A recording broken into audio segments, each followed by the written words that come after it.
In this lesson, we move into chapter 14.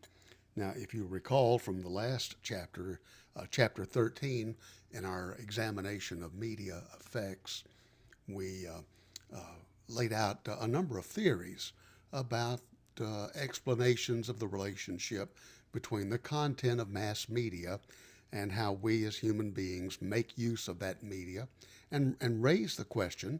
And it certainly is a question in the sense that we don't have a lot of answers.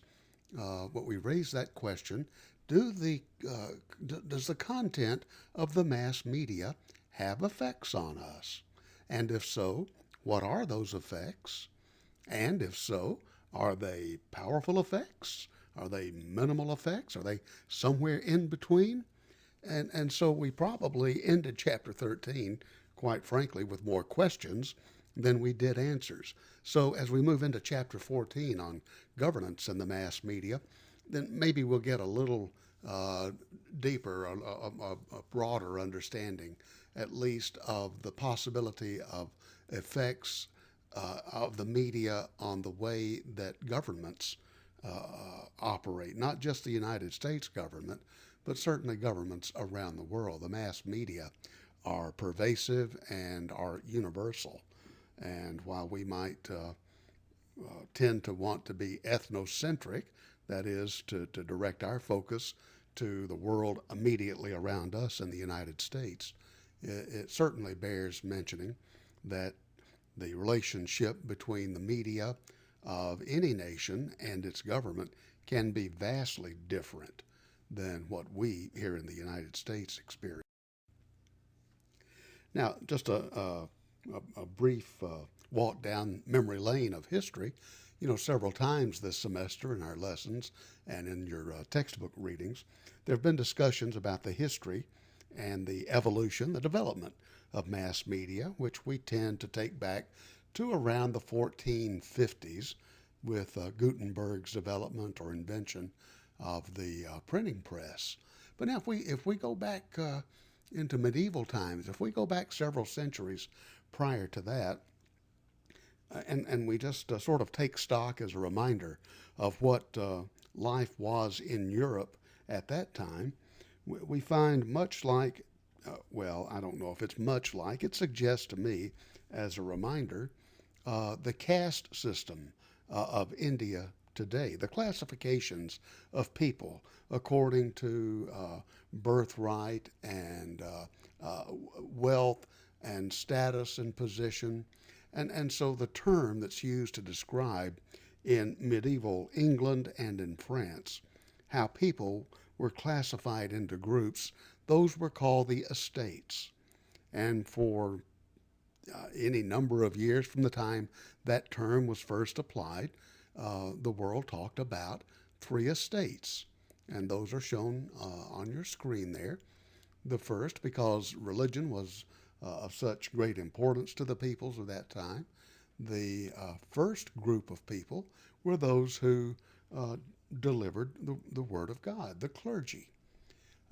Those who held the power, who were in the ruling positions, were classified into the second estate. They were called the nobility.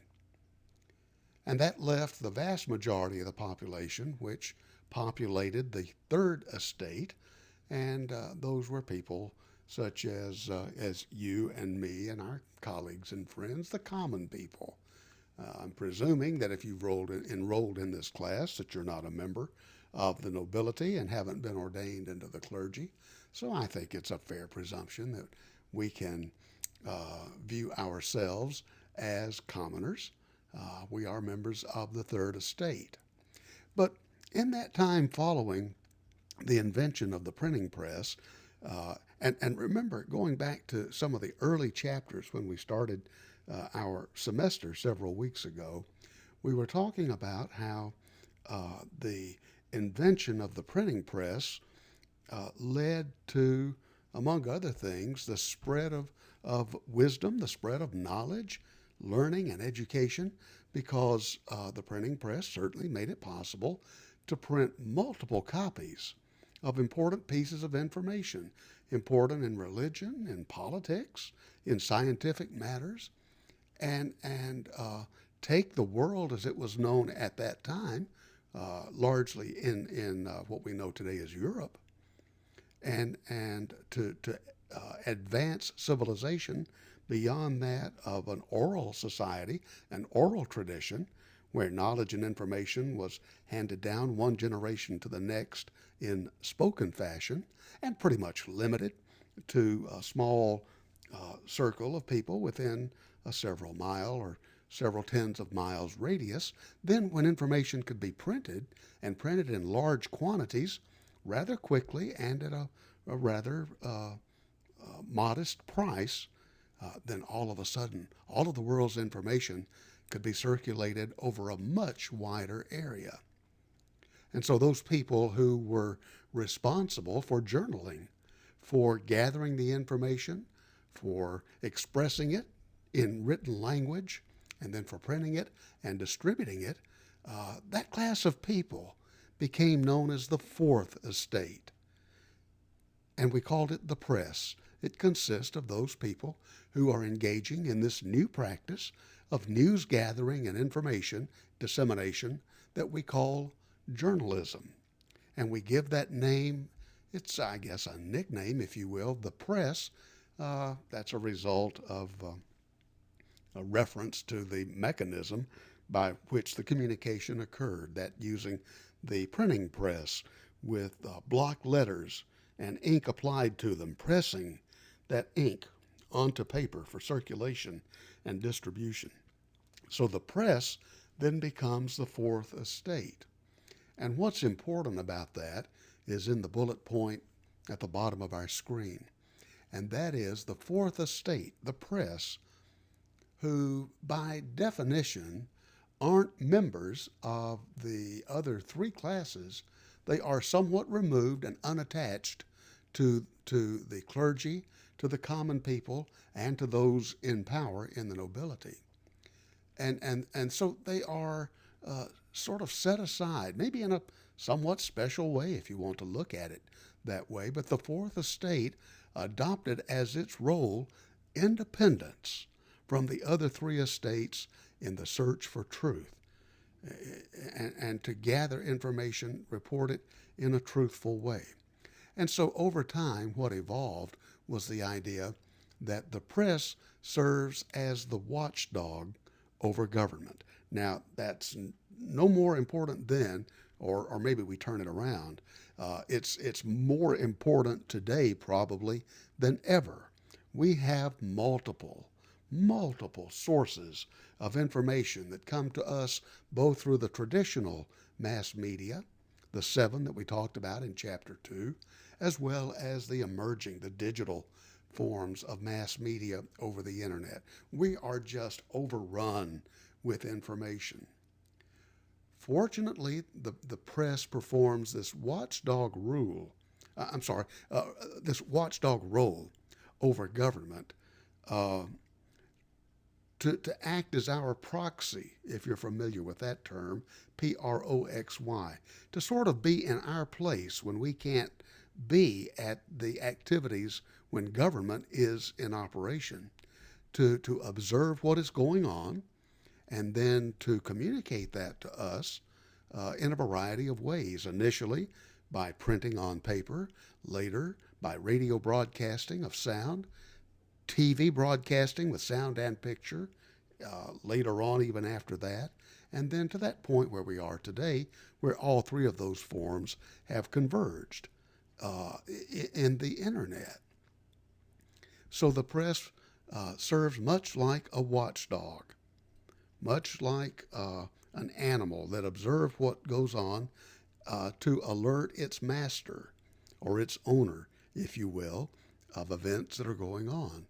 Think of us, think of the Third Estate as being the master in that sense. It's the responsibility of journalists to gather information and to report for us. Now, if this idea is not entirely clear to you at this point, let's think about this as an example. Perhaps you visited Washington, D.C. before. Perhaps you've been to the United States Capitol building and maybe even observed one of the two uh, seats of legislature in the House or in the Senate. Maybe you've observed some goings on there, watching government in action. Maybe, maybe you took a tour of the White House. I did that many years ago, and quite frankly was disappointed that we didn't get to see too much of the White House. But nonetheless, it is the house of the people. And we do, as citizens, have access and a right to tour this public building. But what we don't have, and think about this, wouldn't it be interesting if on that tour of the White House we could just stroll down the executive branch hallway and drop in on the Oval Office and check in and see what's going on with the president? And just sit there on one of the sofas and be sort of like what's called the fly on the wall, where we observe what is being said, what is being done there. Well, obviously, in a nation of 370 million people, we can't all go to Washington, D.C. and just drop in on the Oval Office and sit around and become educated in the civic affairs of our government. That is the responsibility that the press takes on for us. They are, the journalists are our liaison with government. Now, I've used two federal government examples here, but please don't misunderstand that this idea of performing the watchdog role, that's taking place at all levels of government, from federal through state, regional, county, municipal, all the way down to the smallest town. Journalists serve that role of observing what government does, observing the actions, and keeping us informed about that, because we don't have access to, nor do we have the time, even if we had the access, to sit in all the seats of government at all its various levels and observe firsthand for ourselves what is going on. So perhaps maybe I've over-explained this concept for you by now, but I hope that you have a better, at this point, a good understanding of what the watchdog role of the press is. And that group of individuals who are journalists, collectively known as the Fourth Estate, and their purpose is to report to us, to provide the information to us, the common people, as to what activities our United States government and other lesser levels of government are doing. And it just occurred to me I should indicate that watchdog role extends beyond the borders of the United States as far as we are concerned, we the people, but it's also important to understand that in other nations, certainly this relationship, this concept of the Fourth Estate and the watchdog responsibility is not necessarily practiced, and in some countries absolutely is not practiced, and the concept is not even discussed. We have talked previously about the relationship between various forms of the mass media and the government, particularly the United States government. And if you recall from early in the semester, I've tried to draw a really important distinction between three of the original forms of traditional mass media that have in common the use of the printing press as a means of conveying information. Those three forms: books, newspapers, and magazines. The print media collectively, as I'll refer to them. And then we contrast that with the newer forms, still yet, of traditional mass media that we call the electronic forms, specifically broadcasting as it occurs in radio and in television. And so two basic technologies for communication, print versus electronic, yet the government relationship, how the government views the responsibility of those in the mass media who use those two forms of technology to communicate, is vastly different.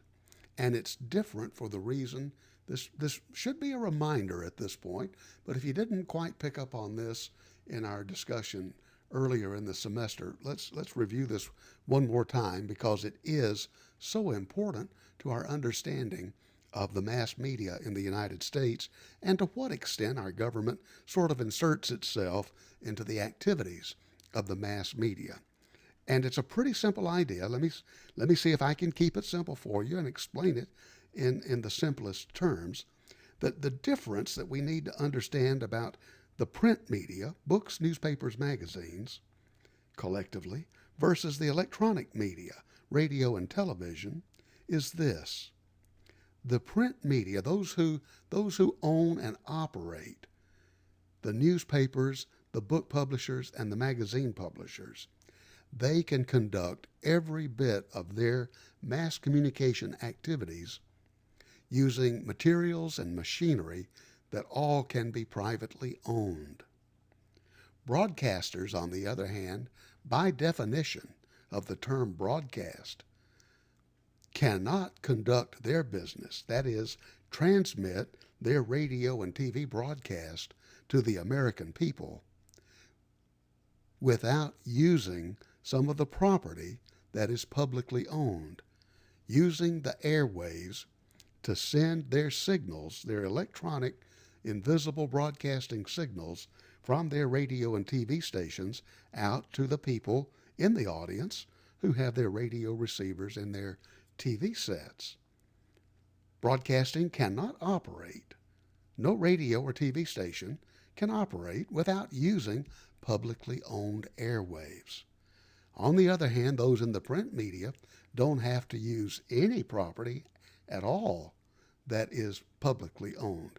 And so because of that reason, because specifically of the fact that broadcasters use the airspace that each and every one of us has something of an ownership in, our government back in the 1930s asserted not so much a right of control over the airwaves, although we do hear that term used on occasion.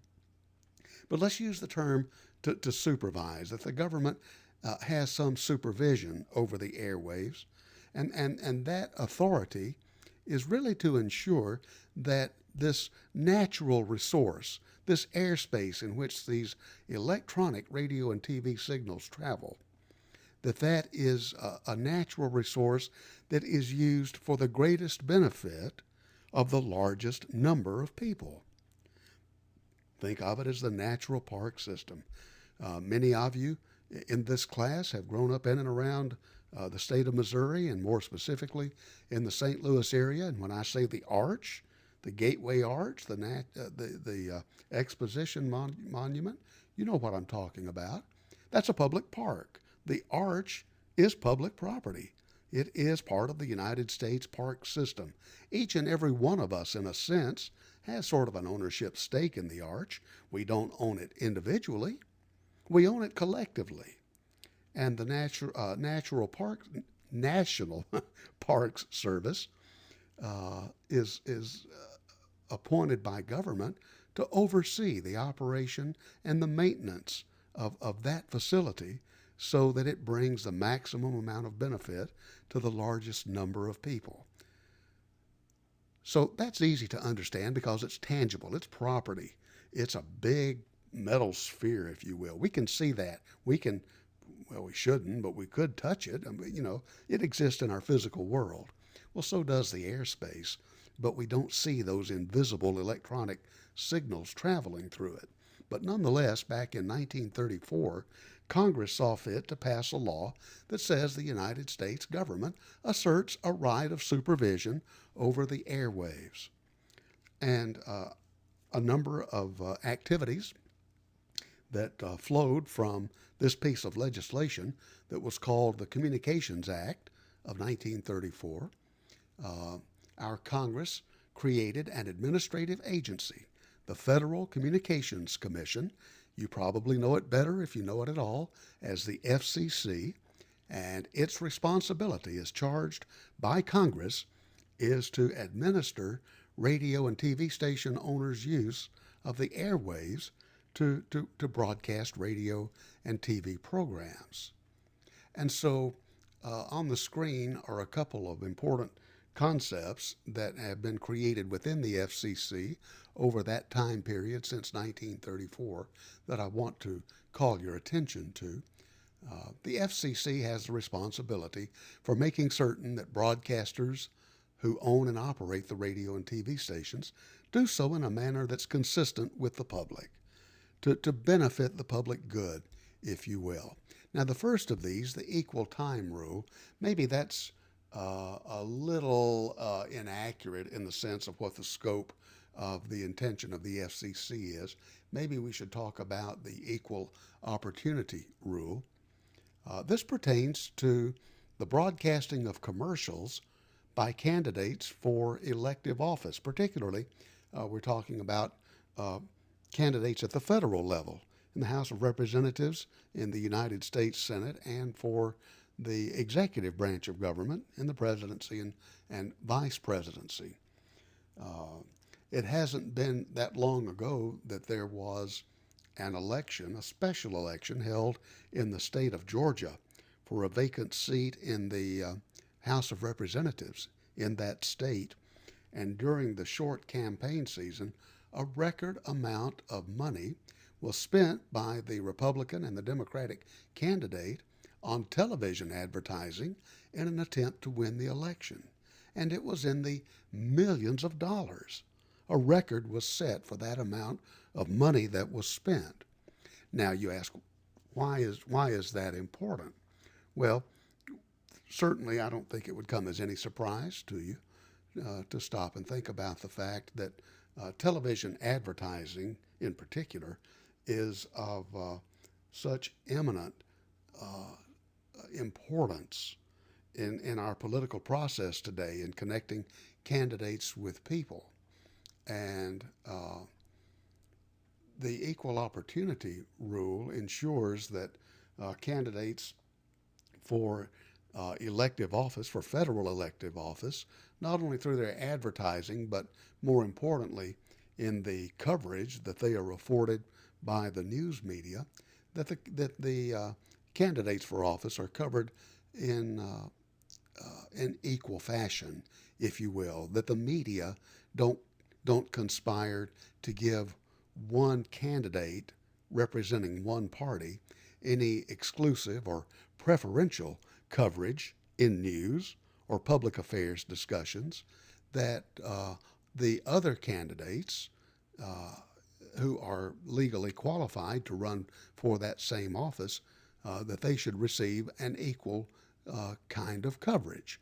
Now, it did not stipulate, the rule doesn't stipulate that candidate A, who is given 5 minutes of coverage on a Monday morning at 10 o'clock, then all of the other candidates have to have exactly 5 minutes on exactly a Monday. It's not so much that specific, but the rule is there to ensure that the mass media don't monopolize the coverage of one favored candidate and use this vast power that the mass media have to diminish the popularity of other candidates by choosing not to interview them, not to report them, not to cover their activities. That's not the way, from a civics standpoint, that our government is expected to operate. We should be given the information that we need as citizens, as members of most of us, the third estate, given the information, have access to it so that we can carefully consider all of the candidates and their qualifications so that we can make an informed choice about the people that we would vote for. The fairness doctrine is similar. Now, the fairness doctrine in and of itself, the FCC sort of disassembled the fairness doctrine going on about the time many of you were born, close to 20 years ago. But it pretty much says what you see there on the screen. It was a policy of the FCC to ensure that when, let's say, for example, a TV station's news department began coverage of a particular issue, and I hope that we can agree that it's commonly said that there are at least two sides to all civic issues. The Fairness Doctrine was in place to ensure that TV broadcasters and radio broadcasters, when they began to cover an issue of importance, that they make an honest effort to cover all sides of the issue. Maybe it's both sides, maybe it's three or more sides. But again, it's to ensure that we, the people, receive unbiased coverage.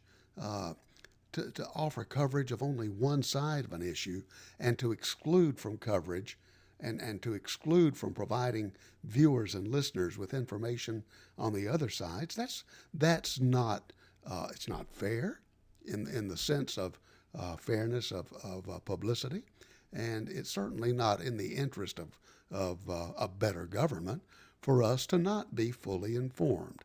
And so broadcasters, because they are using the public's airwaves, are expected to serve all of the public. And one of the ways that that is done is to give fair and more or less equal amounts of coverage to candidates for public office and to the discussion of issues. So, if you're still maybe a little uncertain of this explanation, check out Chapter 14 in the textbook. Our textbook author does a really good job of explaining that. I want to call briefly your attention to page 371 and the Tornillo opinion. Mr. Tornillo was a candidate for federal office about 40 years ago, and he challenged a newspaper in Florida that would not print a response to an editorial that they had published, would not print a response he had written, and he sued the newspaper over the fact that they chose not to publish his editorial. And you see the capital letters SCOTUS. We've referred to this before, and you'll see it again. That's an acronym. And SCOTUS is the Supreme Court of the United States, SCOTUS. And the court in that year made the decision that the nature of the print media, in this instance a newspaper, was unlike and different, let's say, from that of a broadcaster using the public's airwaves. And because the newspaper conducts its business using privately owned materials, the court said that the newspaper could not be forced to print that editorial response. And then if we look at the role of government in the United States as it pertains to the internet, well, the bullet point really says it all. There's virtually no governmental influence over the content. I didn't say the distribution of the technology, but as far as the content of the internet is concerned, our government has very, very little influence and almost no legal ability to regulate the content. And probably the principal reason for that is, unlike radio and TV broadcasters, which operate 100% within the United States, sources of information, websites, if you will, on the internet are scattered all around the world. And our government does not have the power, the legal authority, the legal right, nor the ability to regulate these offshore websites, and chooses not to regulate those that operate on American soil.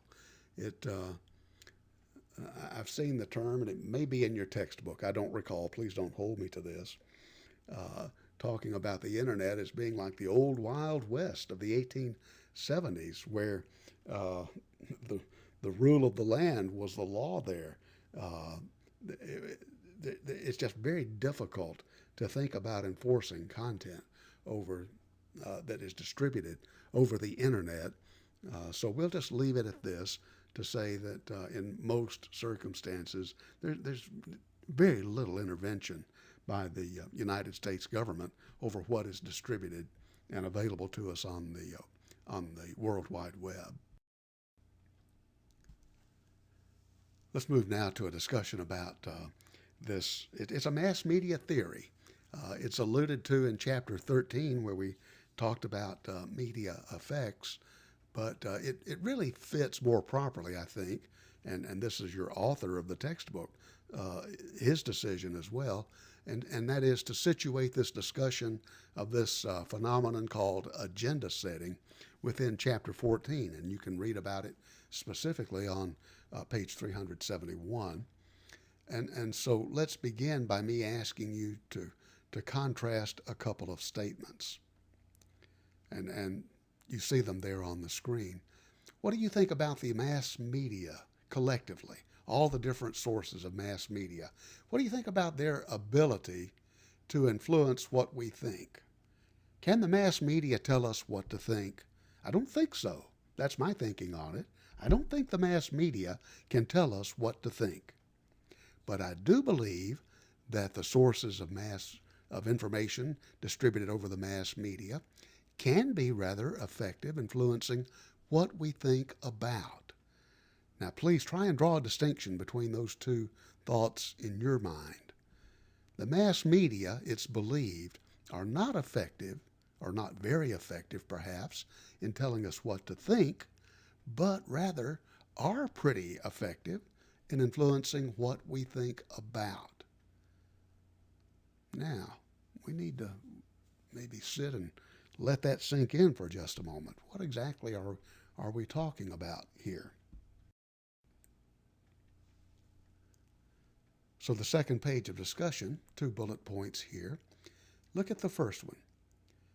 Over time, the mass media have been very effective in setting the public agenda of thought, at least according to the experts. The kinds of information, the kinds of entertainment that we get, the kinds of news that we get from collectively all forms of the mass media are believed to be pretty effective in setting our agenda of thought, the things that we think about. Not telling us so much how to think about them, but just making sort of a list. That's what an agenda is, to have a schedule or a list of things to do. In this instance, we're talking about a list maybe of things to think about. It may not be a numbered list, certainly not a prioritized list necessarily, although it could be, but just of things that we think about. Now, let's think about that for just a moment. Let's think about some things that maybe in the last year or so, we'll just use that as our timeline. Can you think of maybe persons or issues or occurrences or activities that you have heard about or seen covered by news organizations in the last year that have caused you to spend more time thinking about them or paying attention to them, whereas, let's say, maybe 2 years ago, 3 years ago, 4 years ago, you weren't even thinking about them at all? Perhaps President Trump might be the foremost example here. 1 year ago, how much were you thinking about Donald Trump and his possibility of becoming president? Well, he was campaigning hard at this time a year ago, and more than that. 2 years ago, he had just entered the campaign. 3 years ago, Mr. Trump was nothing more than, and I don't mean to slight him in this regard, but he was a businessman. I would dare say 3 years ago that no one saw him as becoming a candidate for the presidency, didn't see him as a viable candidate, and I would dare say that almost no one predicted that he had a chance of winning the presidency. But the continuing news media coverage over time helped to reinforce our thinking about and our awareness of Mr. Trump. And so we say that the mass media elevated the agenda of thought about the person Donald Trump. Now, agenda setting, this example applies to a person, but it could just as easily apply to some issue, for example. This one doesn't move as quickly, But if you had any study, let's say, of climate change and global warming, at the time you were born, very few people were talking about that. But over, let's say, a 15 to 20 year span, as scientists continue to research and conduct experiments, and as the mass media pick up on these and report them to us, it's taking on a slow but snowballing effect, and we're paying much more attention to.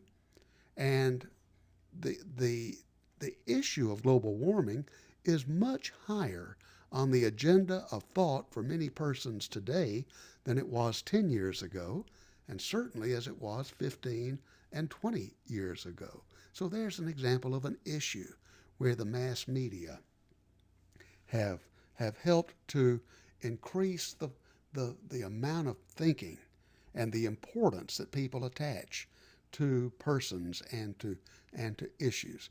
It's a function again of journalism, of news reporting. Second bullet point, you may be interested.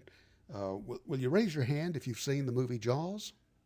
Now, I'm talking about the original shark movie, the one that came out in 1975. There have been some pretty awful sequels that have been made since that original Steven Spielberg movie.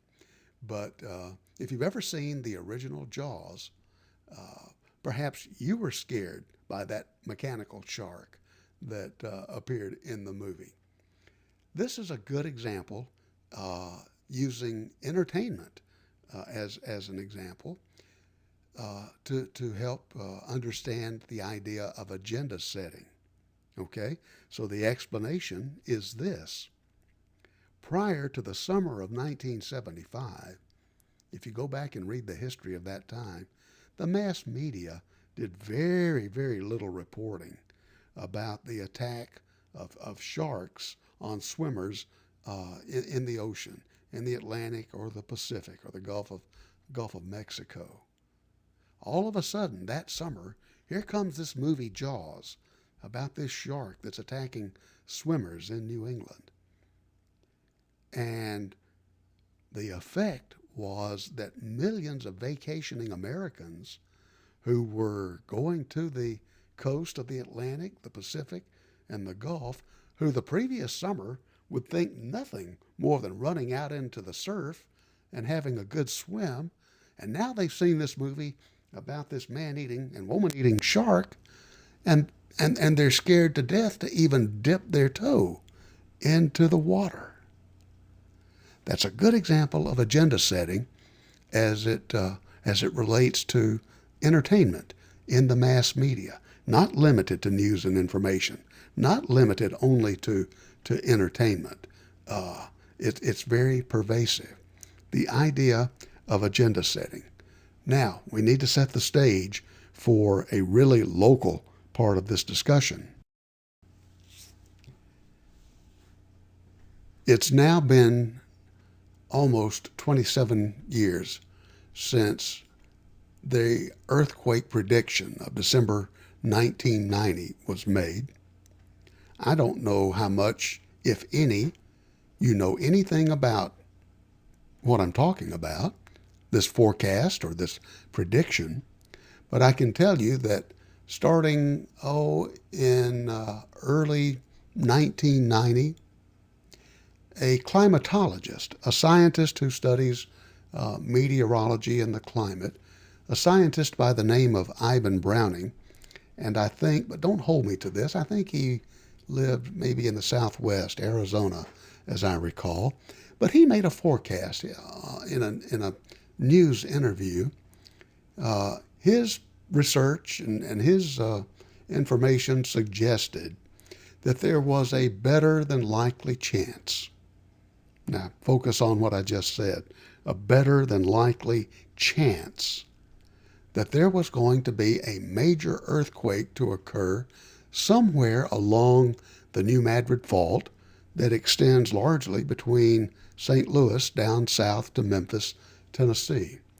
And he set the date, December 3rd, in what he called his forecast as probably the central day for that activity to occur. It might happen on December 1st, might happen on December 5th, if it happens. But nonetheless, December 3rd became the date that everyone focused on.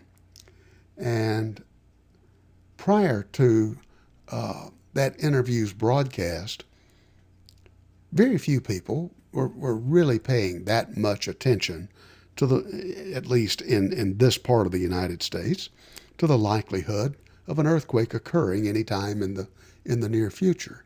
But see, what happened is that the mass media, the press, radio and television and newspapers, was no internet or World Wide Web at this point, picked up on this story and began to report and continued to report. And all of a sudden, for people who, on their personal agenda of thought, where earthquake possibilities was a very low interest subject, boy, it shot right to the top. People were talking about this earthquake that was going to happen on December 3rd, 1990. Predicted much the same way as a thunderstorm or a tornado. There's going to be an earthquake coming on December 3rd, 1990. And things really, really moved to a fevered pitch sometime in the fall of that year. And you can go back and read accounts of school districts that closed schools on that day. Children were not allowed to come to school. They didn't need to be there when the earthquake would hit. Oh, it was pretty interesting. And when we get together in class, I'm going to show you some video that pertains to that time.